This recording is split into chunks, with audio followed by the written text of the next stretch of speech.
안녕하세요, 여러분. 늦은 오후의 이야기에 오신 걸 환영합니다. 저는 정형외과 전문의 김민수라고 합니다.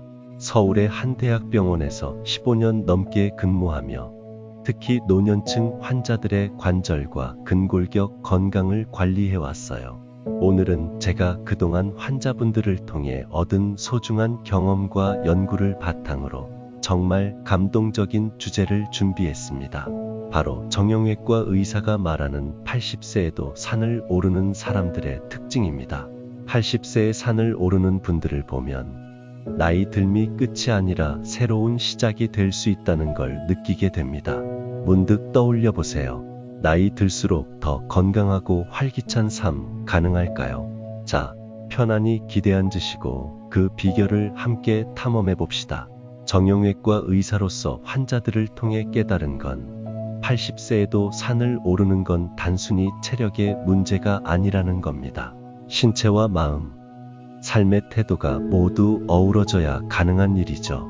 오늘은 80세에도 산을 오를 수 있게 하는 5가지 특별한 특징을 제가 경험한 환자 사례와 연구 자료를 바탕으로 나눠드릴게요. 이 이야기들이 여러분에게 건강한 노년의 영감을 주길 바랍니다. 첫 번째 특징은 관절을 위한 꾸준한 스트레칭 습관입니다. 80세에도 산을 오르는 분들은 관절 유연성을 유지하는데 신경을 많이 쓰세요. 나이 들수록 관절 연골이 얇아지고 근육이 경직되죠. 산을 오르려면 무릎, 발목, 고관절이 유연해야 합니다. 이분들은 매일 아침 10분씩 부드러운 스트레칭으로 관절을 풀어주세요. 특히 무릎을 꺾거나 발목을 돌리는 동작을 꾸준히 하죠. 2019년 Journal of Geriatric Physical Therapy에 실린 연구에 따르면 75세 이상 노인 중 매일 스트레칭을 하는 그룹은 관절 가동 범위가 20% 더 넓고 낙상 위험이 15% 감소했다고 나와 있어요. 스트레칭은 관절 염증을 줄이고 혈류를 개선하는 데 큰 도움이 됩니다. 80세 환자분 한 분이 기억나요. 그분은 매일 아침 동네 공원에서 무릎 스트레칭을 하시고 주말엔 한라산 초입까지 오르셨어요. 그분이 하신 말씀은 관절이 말을 걸 때마다 풀어줘야 오래 걷는다는 거였죠. 한국 속담에 나무도 꾸준히 흔들어야 튼튼해진다는 말이 있죠. 오늘 5분만 스트레칭을 시작해보세요. 두 번째 특징은 낙상 위험을 줄이는 환경을 조성하는 겁니다. 80세에도 산을 오르는 분들은 집과 산행 환경을 철저히 관리해요. 나이 들수록 균형 감각이 떨어지고 근력이 약해져 낙상 위험이 커지죠. 낙상은 골절로 이어질 수 있고 그게 산행의 꿈을 멈추게 할 수도 있어요. 이분들은 집에서 미끄러운 러그를 치우고 계단에 손잡이를 설치하며 산행 시엔 지팡이와 미끄럼 방지 신발을 꼭 챙기세요. 2021년 The Lancet Public Health 연구에 따르면 80세 이상 노인의 30%가 낙상으로 인해 골절을 경험하고 그중 10%는 장기 입원이 필요했다고 나와 있어요.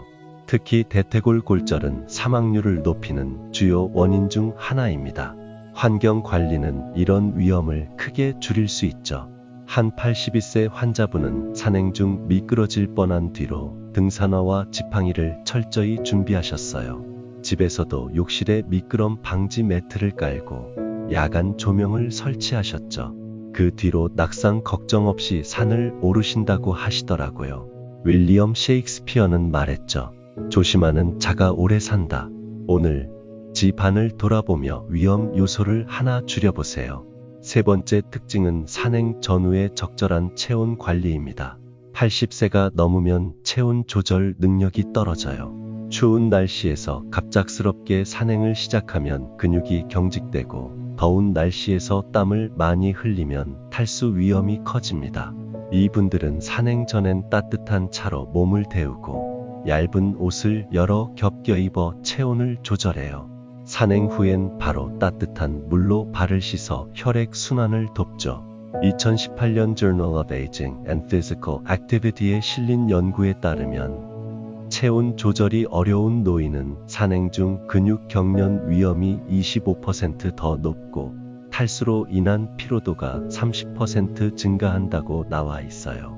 체온 관리는 근육 부상 예방에도 큰 역할을 합니다.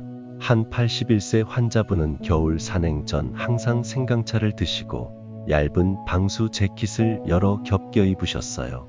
산행 후엔 집에 돌아와 따뜻한 물로 발을 담그시고요. 그분은 몸을 따뜻하게 유지해야 산이 나를 반겨준다고 하셨어요. 공자는 말했죠. 준비하는 자가 성공한다. 오늘 산행 전후 체온을 신경 써보세요.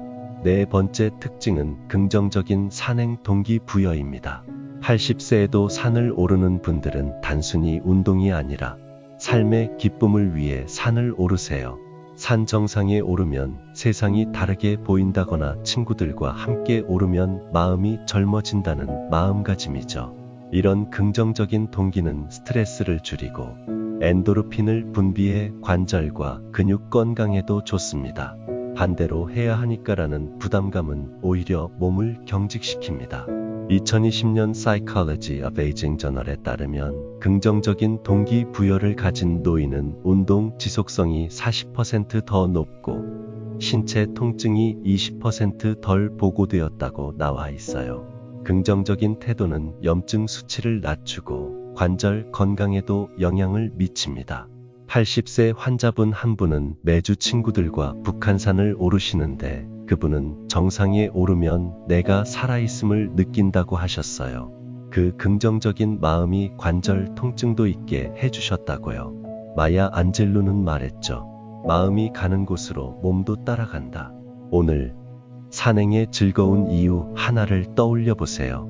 마지막 5번째 특징은 꾸준한 신체 신호 점검입니다. 80세에도 산을 오르는 분들은 자신의 몸 상태를 세심히 살피세요.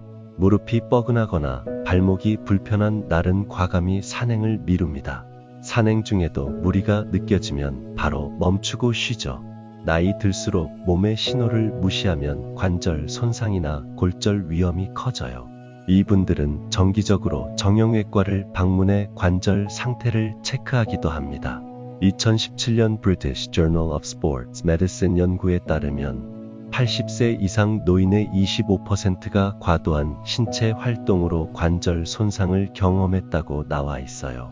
반면 신체 신호를 잘 관리한 그룹은 부상 위험이 30% 감소했죠.